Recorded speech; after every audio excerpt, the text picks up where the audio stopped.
குரு பெயர்ச்சி 2025 கோடீஸ்வர குபேர யோகம் பெறும் 7 ராசியினர். வருகிற 14 மே 2025 இரவு 11 மணியளவில் குரு பகவான் ரிஷப ராசியில் இருந்து மிதுன ராசிக்கு பெயர்ச்சி ஆகிறார். மேஷ ராசிக்காரர்களுக்கு குருவின் பார்வை பாக்கிய ஸ்தானத்தில் படுவதால் முன் ஜென்மத்தில் வாழ்க்கையில் செய்த நல்ல வினைகளுக்கு உண்டான பலன்கள் கிடைக்கும். சிறு முயற்சி எடுத்தாலே மிகப்பெரிய அளவில் கோடீஸ்வரராவதற்கான வாய்ப்புள்ளது. ரிஷபம் தன ஸ்தானத்தில் தனக்காரகன் இருப்பது மிகப்பெரிய ராஜயோகத்தை கொடுக்கும். குரு பகவான் இந்த குரு பெயர்ச்சியில் மிகப்பெரிய கோடீஸ்வர யோகத்தை குரு தரப்போகிறார்.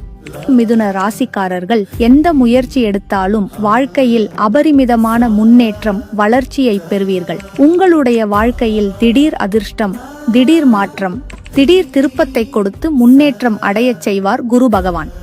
சிம்மம் எடுக்கக்கூடிய முயற்சிகளில் எல்லாம் அபரிமிதமான வெற்றியை காண்பீர்கள். சிறிய முயற்சி எடுத்தாலும் மிகப்பெரிய அளவிலான வெற்றியை பெறலாம். கன்னி எடுக்கும் சிறு முயற்சியும் வெற்றி, முன்னேற்றத்தை தரும். தொழில் ரீதியாக பல வளர்ச்சியை கொடுத்து பெரிய செல்வந்தராக அதிகப்படியான வாய்ப்பு உண்டு. விருச்சிகம் வீடு, வாகனம் வாங்கக்கூடிய யோகம் உண்டாகும். தன ஸ்தானத்தை குரு பார்ப்பதால் பெட்டியாக பணவரவு அதிகரிக்கும். மகர ராசிக்கு மிகப்பெரிய வளர்ச்சியை கொடுப்பார். மிகப்பெரிய ராஜயோகம் உங்களுக்கு உண்டாகும்.